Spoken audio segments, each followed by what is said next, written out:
ಕ್ರಮವನ್ನು ನಾವು ಸ್ವಾಗತ ಮಾಡ್ತೇವೆ, ಬೆಂಬಲ ಕೂಡ ಕೊಡ್ತಾ ಇದ್ದೇವೆ.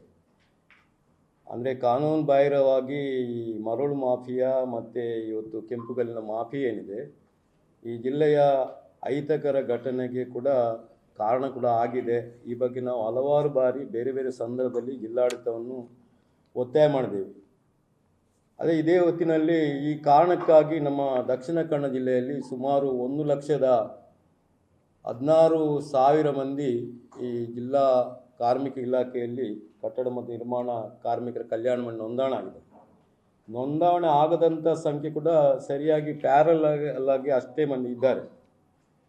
ಇವತ್ತು ಒಂದು ತಿಂಗಳಿಂದ ಭಾಗಶಃವಾಗಿ ಕೆಲವು ಕಡೆಗಳಲ್ಲಿ ಪೂರ್ಣವಾಗಿ ಕೆಲಸ ಸ್ಥಗಿತ ಆಗಿದೆ.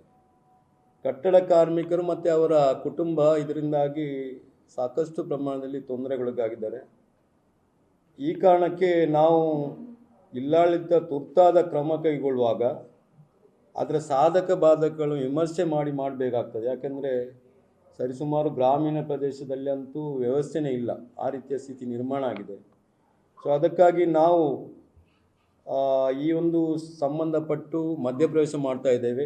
ನಾಡ್ದು ಸೋಮವಾರ ದಿವಸದಿಂದ ಪ್ರಾರಂಭವಾಗಿ ಈ ಜುಲೈ ಎಂಡಿನವರೆಗೆ ಕೂಡ ನಮ್ಮ ಕನ್ಸ್ಟ್ರಕ್ಷನ್ ವರ್ಕರ್ಸ್ ಫೆಡರೇಷನ್ ಆಫ್ ಇಂಡಿಯಾದ ಢಾಕಾ ಜಿಲ್ಲಾ ಘಟಕ, ಕರ್ನಾಟಕ ರಾಜ್ಯ ಕಟ್ಟಡ ಮತ್ತು ಇತರೆ ನಿರ್ಮಾಣ ಕಾರ್ಮಿಕ ಫೆಡರೇಷನ್ ಢಾಕಾ ಜಿಲ್ಲಾ ಸಮಿತಿಯ ನೇತೃತ್ವದಲ್ಲಿ ಸೋಮವಾರ ಮಂಗಳೂರಿನಲ್ಲಿ ನಾವು ಮೆರವಣಿಗೆ ಮಾಡಿ ಮಿನಿ ವಿಧಾನಸೌಧದಲ್ಲಿ ಪ್ರತಿಭಟನೆ ಮಾಡ್ತೇವೆ. ಅದೇ ರೀತಿ ಬೆಳಿಗ್ಗೆ ಉಳ್ಳಾಲ ತಾಲೂಕಿನ ತಾಲೂಕು ಕಚೇರಿ ಮುಂದೆ ಪ್ರತಿಭಟನೆ ಮಾಡ್ತಾ ಇದ್ದೇವೆ.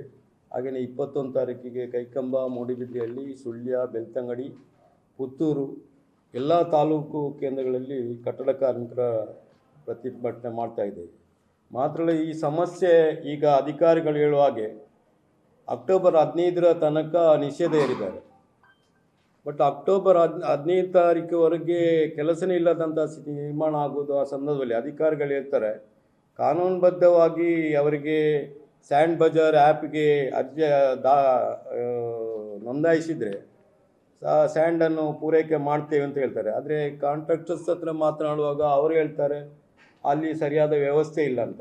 ಅಂದರೆ ಈ ಒಂದು ಇಲಾಖೆ ಏನಿದೆ, ಆ ಗಣಿಗಾರಿಕೆ ಇಲಾಖೆ ಆಗಲಿ ಅಥವಾ ಸಂಬಂಧಪಟ್ಟ ಇಲಾಖೆ ಆಗಲಿ, ಅದನ್ನು ಕರೆಕ್ಟಾಗಿ ಕಾರ್ಯನಿರ್ವಹಿಸೋ ಕೆಲಸ ಮಾಡದಿದ್ದರೆ ಕೂಡ ಸಮಸ್ಯೆ ಆಗ್ತದೆ. ನಾವು ಈ ವಿಷಯ ಇಲ್ಲಿಗೆ ಇತ್ಯರ್ಥ ಆಗದಿದ್ದರೆ ನಾವು ಆಗಸ್ಟ್ ತಿಂಗಳ 3ನೇ ತಾರೀಕಿಗೆ ದೊಡ್ಡ ರೀತಿಯ ಸಮಾವೇಶವನ್ನು ಮಾಡಿ ಕೂಡ ಚರ್ಚೆ ಮಾಡಿಕೊಂಡು ಆಗಸ್ಟ್ ತಿಂಗಳಲ್ಲಿ ಎಲ್ಲ ಸಮಾನ ಮನಸ್ಕ ನಮ್ಮ ಕಟ್ಟಡ ಕಾರ್ಮಿಕ ರಂಗ ಮತ್ತು ಇತರ ಜನಪರ ಸಂಘಟನೆ ಒಟ್ಟಿಗೆ ಸೇರಿದು ದೊಡ್ಡ ರೀತಿಯ ಹೋರಾಟವನ್ನು ಇಳಿಸುವಂಥ ತೀರ್ಮಾನ ಈಗಾಗಲೇ ಮಾಡಿದ್ದೇವೆ. ಸೊ ಅದರಿಂದ ನಾವು ಕೇಳೋದು ಕೇವಲ ಕಟ್ಟಡ ಕಾರ್ಮಿಕರು ಮಾತ್ರ ಅಲ್ಲ, ಲಾರಿಯಲ್ಲಿ ಕೆಂಪು ಕಲ್ಲು, ಕಪ್ಪು ಕಲ್ಲು, ಜಲ್ಲಿ ಮತ್ತು ಮರಳು ಸಾಗಿಸುವಂಥ ಲಾರಿ ಡ್ರೈವರ್ಸ್, ಅದು ಲೋಡರ್ಸ್, ಅನ್ಲೋಡ್ ಮಾಡುವಂಥವರು, ಪ್ಯಾರಲಲ್ ಆಗಿ ಕಟ್ಟಡ ಕಾರ್ಮಿಕ ರಂಗದಲ್ಲಿ ಕೆಲಸ ಮಾಡುವಂಥ ಕಚ್ಚಾ ವಸ್ತುಗಳು ಪೂರೈಸುವಂಥ ಅಂಗಡಿಗಳು, ಪೇಂಟರ್ಸ್ ಇತ್ಯಾದಿ ಎಲ್ಲ ರಂಗ ಸ್ಥಗಿತ ಆಗಿದೆ. ಸೊ ಆದ್ದರಿಂದ ಒಂದು ಗಂಭೀರವಾದಂಥ ಸಮಸ್ಯೆ ಈ ಜಿಲ್ಲೆಯಲ್ಲಿ ಉಲ್ಬಣ ಆಗಿದೆ. ಅದಕ್ಕೆ ಜಿಲ್ಲಾಡಳಿತ ಸೂಕ್ತವಾದ ಕ್ರಮ ಕೈಗೊಳ್ಳಬೇಕು. ಆವಾಗ ನಾವು ಸೂಕ್ತವಾದ ಕ್ರಮ ಅಂದರೆ ನಾವು ನಿರ್ದಿಷ್ಟವಾಗಿ ಕೆಲವಾರು ಅಂಶಗಳನ್ನು ನಾವು ಪಟ್ಟಿ ಮಾಡಿದ್ದೇವೆ. ಕರಾವಳಿ ಜಿಲ್ಲೆಯಲ್ಲಿ ಸರಾಗವಾಗಿ ಮತ್ತು ಸರಳವಾಗಿ ಮರಳು ಪೂರೈಕೆ ಆಗುವಂತೆ ಕರಾವಳಿ ಮರಳು ನೀತಿ ರೂಪಿಸಬೇಕು. ಇದು ಇವಾಗದ ಬೇಡಿಕೆ ಅಲ್ಲ, ಲಾಸ್ಟ್ BJP ಸರ್ಕಾರ ಇರುವಾಗ ಕೂಡ ನಾವು ಬೇಡಿಕೆಯನ್ನು ಇಟ್ಟಿದ್ದೆವು. ಬಟ್ BJP ಸರ್ಕಾರ ಕೂಡ ಅದಕ್ಕೆ ಕ್ರಮಗಳಿಲ್ಲ. ಈಗ ಕರ್ನಾಟಕ ರಾಜ್ಯ ಸರ್ಕಾರ ಕಾಂಗ್ರೆಸ್ ಬಂದಿದೆ, ಕಾಂಗ್ರೆಸ್ ಸರ್ಕಾರ ಕ್ರಮಗಳಿಲ್ಲ. ಆಗಸವಾಗಿ ಅದಕ್ಕೆ ಏನು ಸಂದರ್ಭದಲ್ಲಿ ಮಾತಾಡ್ತಾರೆ ವಿನ ಅದಕ್ಕೆ ಒಂದು ತೀವ್ರತರವಾದಂಥ ಕ್ರಮವನ್ನು ಸರ್ಕಾರ ಮಾಡ್ತಾ ಇಲ್ಲ. ಇದರದ್ದು ತಪ್ಪಾದ ಹೆಜ್ಜೆ ಆಗಿದೆ. ಇನ್ನೊಂದು ಪರಿಸರ ಸ್ನೇಹಿ ಮರಳುಗಾರಿಕೆ ಹಾಗೂ ನಿಯಮಬದ್ಧ ಕೆಂಪು ಕಲ್ಲು ಮತ್ತು ಕಪ್ಪು ಕಲ್ಲು ಗಣಿಗಾರಿಕೆ ಅವಕಾಶ ಕೊಡಬೇಕು. ಅದರಲ್ಲಿ ಮುಖ್ಯವಾಗಿ ಜನಸಾಮಾನ್ಯರು ಈಗ ವಿಪರೀತ ಬೆಲೆ ಏರಿಕೆ ಆಗಿದೆ. ಇದರ ಲಾಭ ಕೂಡ ಇದೆ. ಕೆಲವು ಕಡೆಗಳಲ್ಲಿ ಉಪ್ಪಿನಂಗಡಿ ಆಚೆಯಿಂದ ಮರಳು ಬರ್ತದೆ, ಕೆಂಪು ಕಲ್ಲು ಬರ್ತದೆ. ಅದಕ್ಕೆ ಮರಳು ಒಂದು ಲೋಡಿಗೆ 22,000 ರೂಪಾಯಿ, ಅದು 3 ಪಟ್ಟು ಜಾಸ್ತಿ ಆಯಿತು. ಅದೇ ರೀತಿ ಒಂದು ಕೆಂಪು ಕಲ್ಲಿಗೆ 50 ರೂಪಾಯಿ ಒಂದು ಕಲ್ಲಿಗೆ. ಅಂದರೆ ಎಷ್ಟು 3-4 ಪಟ್ಟು ಜಾಸ್ತಿ ಆದರೆ ಬಡವರು ಮನೆ ಕಟ್ಟುವುದು ಹೇಗೆ? ಆ ವಸತಿಗಾಗಿ ವ್ಯವಸ್ಥೆ ಮಾಡಿದೆ. ಈಗ ಕೆಲಸ ಒಂದು ತಿಂಗಳ ಹಿಂದೆ ಕೆಲಸ ಪ್ರಾರಂಭ ಮಾಡಿದೆ, ಈಗ ಕಚ್ಚಾ ವಸ್ತುಗಳು ಸಿಗ್ತಾ ಇಲ್ಲ, ವಿಪರೀತ ದರ ಇರ್ತದೆ, ಸ್ಥಗಿತ ಆಗಿದೆ. ಸೊ ಇದೆಲ್ಲ ಸಮಸ್ಯೆಗಳು. ಅದರಿಂದ ಜನಸಾಮಾನ್ಯ ಕೈಗೆಟುಕುವ ದರದಲ್ಲಿ ಮರಳು, ಕೆಂಪು ಕಲ್ಲು, ಜಲ್ಲಿ ಇತ್ಯಾದಿ ಲಭ್ಯ ಇರಬೇಕು. ಅದೇ ರೀತಿ ಜನಸಾಮಾನ್ಯ ಮನೆ ಕಟ್ಟಲು ಕಚ್ಚಾ ವಸ್ತುಗಳು ಪೂರೈಕೆ ಅಡೆತಡೆ ಇಲ್ಲದೆ ಆಗಬೇಕು. ಅದೇ ರೀತಿ ಇನ್ನೊಂದು ಪ್ರಮುಖವಾಗಿ ಸಾವಿರಾರು ಮಂದಿ ಕೆಲಸ ಕಳ್ಕೊಂಡಿದ್ದಾರೆ, ಕೆಲಸನೇ ಇಲ್ಲ. ಅಂಥ ಕಾರ್ಮಿಕರು ಈಗ ನೋಂದಣಿ ಆಗಿದ್ದಾರೆ. ಅವರಿಗೆ ಜಿಲ್ಲಾಡಳಿತವು ಕಾರ್ಮಿಕ ಇಲಾಖೆಯಿಂದ ಒಂದು ಸೂಕ್ತವಾದಂಥ ಪರಿಹಾರವನ್ನು ಕೊಡಬೇಕು. ಆ ಕೊರೋನಾ ಸಂದರ್ಭದಲ್ಲಿ ನಾವು ಕೇಳಿದ ಡಿಮಾಂಡ್ಗೆ 5,000 ರೂಪಾಯಿಗೆ ಕೊಟ್ಟಿದ್ದಾರೆ.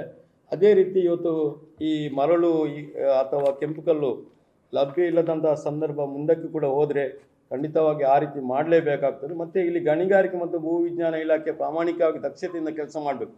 ಯಾಕೆಂದರೆ ಉಡುಪಿ ಜಿಲ್ಲೆಯಲ್ಲಿ ಈ ಇಲಾಖೆ ಕರೆಕ್ಟಾಗಿ ಕೆಲಸ ನಿರ್ವಹಿಸಿದೆ, ಅದೊಂದು ಸಿಸ್ಟಮ್ಯಾಟಿಕ್ ಆಗಿ ಇದೆ ಎಂಬ ಒಂದು ಮಾತು ಕೇಳಿ ಬರ್ತಾ ಇದೆ. ನಮ್ಮ ಜಿಲ್ಲೆಯಲ್ಲಿ ಯಾಕೆ ಆಗ್ತಿಲ್ಲ? ಜಿಲ್ಲಾಡಳಿತ ಇದರ ಬಗ್ಗೆ ಕೂಡ ಕ್ರಮ ಕೈಗೊಳ್ಳಬೇಕು ಒತ್ತಾಯ ಮಾಡ್ತದೆ. ಒಟ್ಟಾಗಿ ಈ ಸಮಸ್ಯೆ ಬಗ್ಗೆ ನಾವು ಮಧ್ಯಪ್ರವೇಶ ಮಾಡುವಂಥ ರೀತಿಯ ತೀರ್ಮಾನ ಮಾಡಿದ್ದೇವೆ.